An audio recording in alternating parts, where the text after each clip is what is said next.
Welcome. In this video, we will discuss how classification as an S corporation or an LLC treated as an S corporation allows for reasonable compensation and distributions, as well as how to calculate them. The information contained here has been prepared by Civitas Strategies and is not intended to constitute legal, tax, or financial advice. The Civitas Strategies team has used reasonable efforts in collecting, preparing, and providing this information, but does not guarantee its accuracy, completeness, adequacy, or currency. The publication and distribution of this information are not intended to create, and receipt does not constitute, an attorney-client or any other advisory relationship. Reproduction of this information is expressly prohibited. Only non-commercial uses of this work are permitted. One of the primary benefits of an S corporation or an LLC treated as an S corporation is the ability to take reasonable compensation and distributions, the latter of which is taxed at a lower rate. As a result, childcare business owners can save money on their compensation, even if they are the only employee, from the first day of incorporation onward. However, many business owners struggle to understand what this means and how to effectively determine what reasonable compensation should be. In today's conversation, we will explain what the differences are, how it saves you money, and how to calculate your own reasonable compensation. As the owner of an S corporation or an LLC treated as an S corporation, you are required to be a W-2 employee of the business. As a W-2 employee, the IRS says you need to take reasonable compensation and that any remaining profit taken out of the business can be classified as a distribution. The two concepts are important because they are taxed very differently.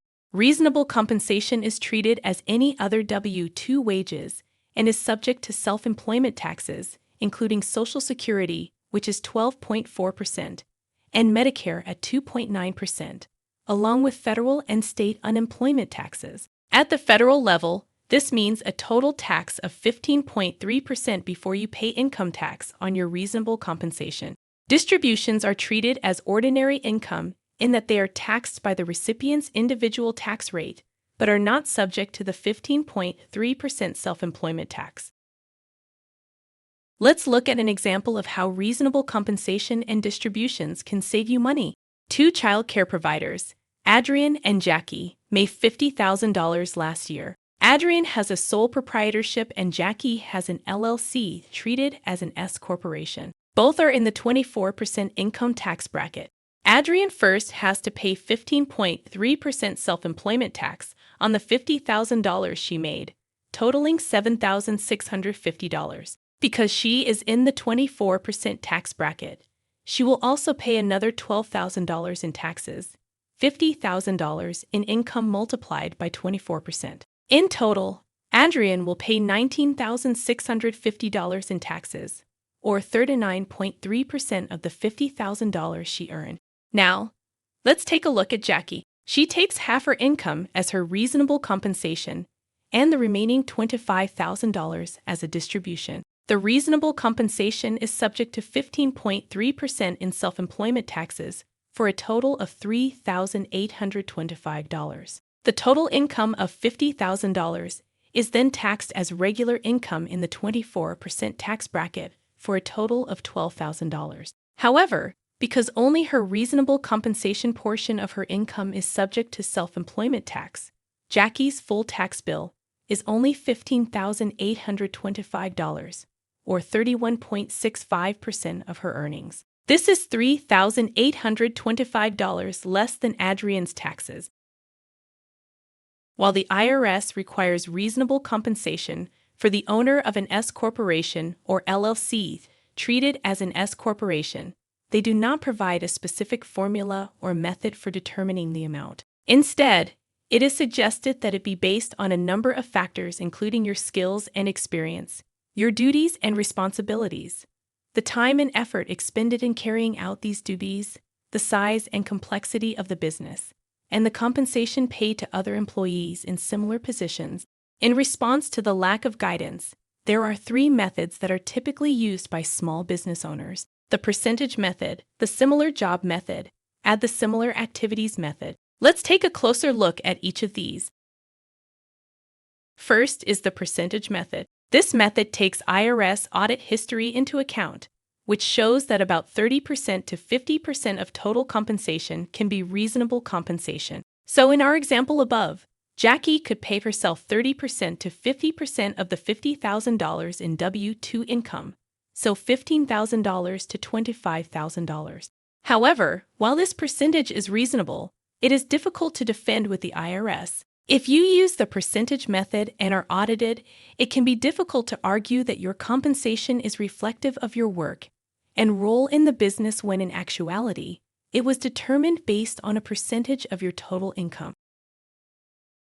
Second is the similar job method. When opting for this method, you will look for job openings for similar positions to yours. These openings should match many of the tasks you perform, though they may not cover all of them. For example, a home-based provider might look at advertisements on Indeed or LinkedIn for child care educators or directors of small centers. Find at least 2 to 4 examples and keep a record of the listing in case the IRS asks. You will want to average the wages for each similar position or use the one that aligns most with the tasks you perform. Your remaining compensation would be taken as a distribution. You can also use Bureau of Labor Statistics data on average pay.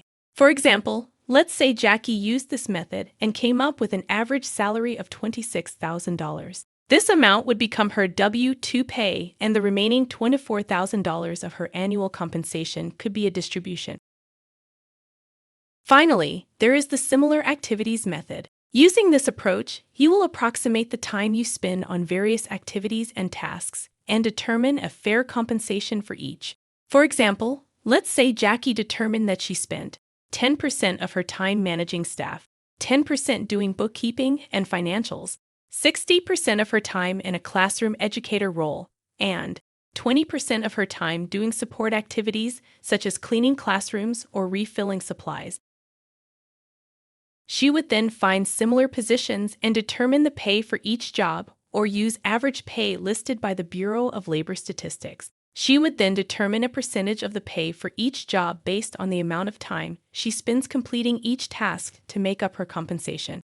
For Jackie, the results may look like the example shown here. In this case, Jackie would use $29,700 as her reasonable compensation. Typically, it is recommended to use a combination of the similar job or activity method and the percentage method. By doing this, you will have a reasonable compensation that is grounded in real amounts, data, and the community you are a part of from the similar job or activity methods, and a way to ensure that your determined pay makes sense based on the percentage method.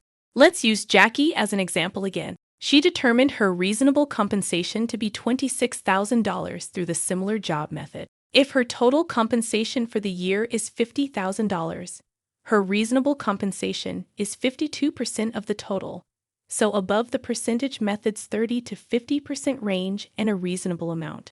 Now let's say she receives a grant from the state and her compensation increases from $50,000 to $80,000. Now, her $26,000 is only 32% of her total compensation. In this case, she may want to consider giving herself a bonus as a W-2 employee or a raise since her compensation has significantly increased overall. For more resources on early care and education, visit the Wisconsin Early Childhood Association website at wisconsinearlychildhood.org. If you are not yet a member of the Wisconsin Early Education Shared Services Network, visit wisconsinearlychildhood.org/programs/WEESSN to find out about the training and business support it offers.